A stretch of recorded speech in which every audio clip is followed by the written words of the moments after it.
On the good news, we had phenomenal news yesterday coming out of Poland. Now, for those of you who don't know, I have actually been to Poland quite a few times.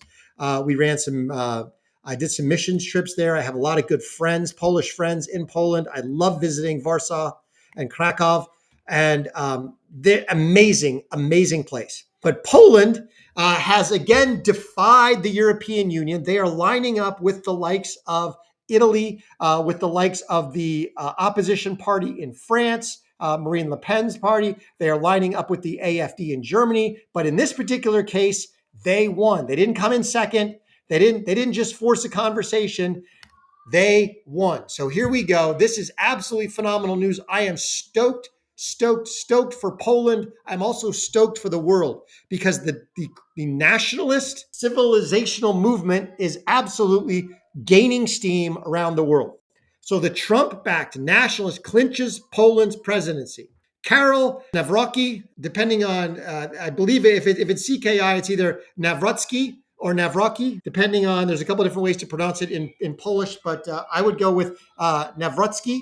And this is absolutely amazing. He has won the presidency. Now, in Polish politics, there is both a president and a prime minister. So he's not a president in as much as Donald Trump is a president. It's not a president like we think of him in a bicameral federalist structure. This is a parliamentarian structure. So he is the president, but there is still a prime minister who has most of the governing authority. However, what the president can do is essentially veto any of parliament's or the prime minister's actions. So what Nawrocki can do is absolutely bring the globalist agenda to a halt. He can't implement a nationalist agenda, but he can stalemate it until we get to a new set of elections for parliament and the prime minister, which is absolutely amazing.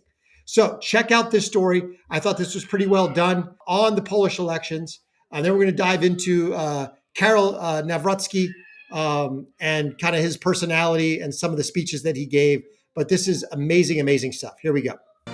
With his Poland First slogan, Karol Nawrocki leaves little surprise for the future of his foreign policy.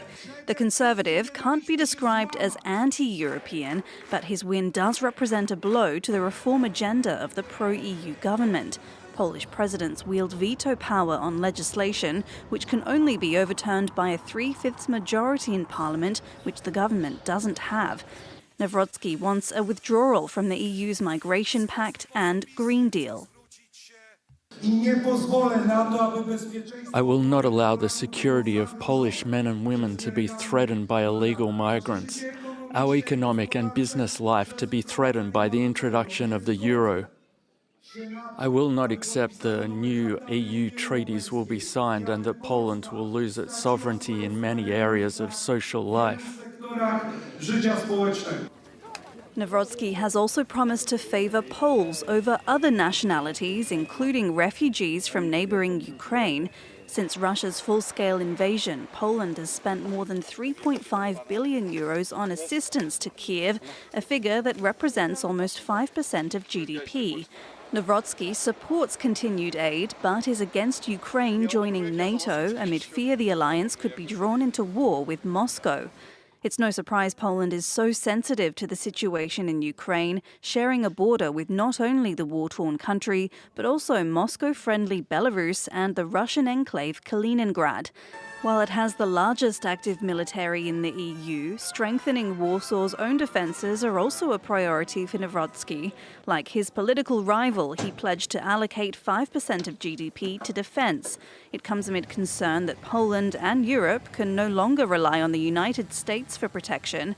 Earlier this year, the US said it would reposition troops that are currently stationed near the Ukrainian border in Poland.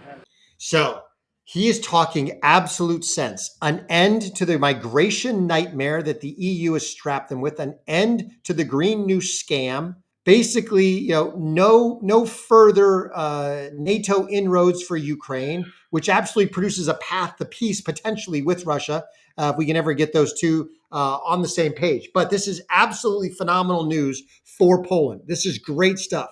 Here's a little expose because one of the funny things about Karol Nawrocki is he was a boxer.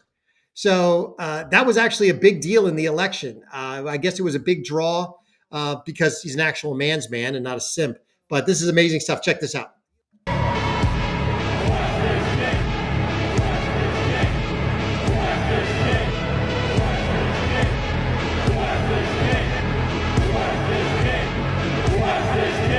And here he is talking about the next step.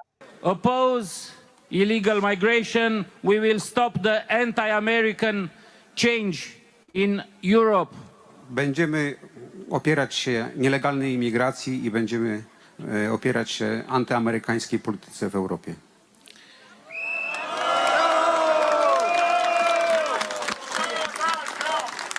Donald Trump! Donald Trump! Donald Trump! So I love this because their rally, their political rally, actually turns into a chant for Donald Trump because the election of Trump has changed the world. It has absolutely shifted the balance of power in the world towards nationalist, civilizational traits. Countries are saying no to the globalist nonsense, to the post-World War II liberal world order that essentially was pushing us towards a global aristocracy. And they're saying, no, no, no, no. With America first, it's time for Italy first. It's time for Germany first. It's time for Poland first. So this is absolutely amazing stuff. And then they start chanting Donald Trump. This is good. Donald Trump! Donald Trump! Donald Trump! Donald Trump! Donald Trump is not just a person, he's a symbol of freedom that will cover all the free world. To nie jest tylko osoba, to nie jest tylko człowiek, to jest także symbol walki o wolność. Here, and that is absolutely true. The election of Donald Trump has paved the way for a lot of these nationalist, quote MAGA, because it would be MAPA, would be something different, make Poland great again, MPGA. But so Donald Trump's election has absolutely opened the door and run the red carpet out for nationalist civilizational movements to take hold in Europe and other places. And it is phenomenal to see that this is a growing snowball running downhill where we have the opportunity in the next 4 to 12 years, if we do this right, if the Republicans get off their butt in Congress and we do this thing right, to actually destroy the globalist administrative state establishment nonsense that is going on in the world. And I am all down for seeing that. Hey, I hope you take as much comfort and joy from the win in Poland as I do. I have friends there, so it's a little bit different for me, but it is absolutely great for all freedom-loving humans around the world to see this happen. Thanks so much for joining me. Please like, comment, and subscribe. Most importantly, share Courageous Media with everybody that you know as we try to get our channel back on track. Remember that God is good and He is sovereign. It'll all be good in the end. Till I catch you next time.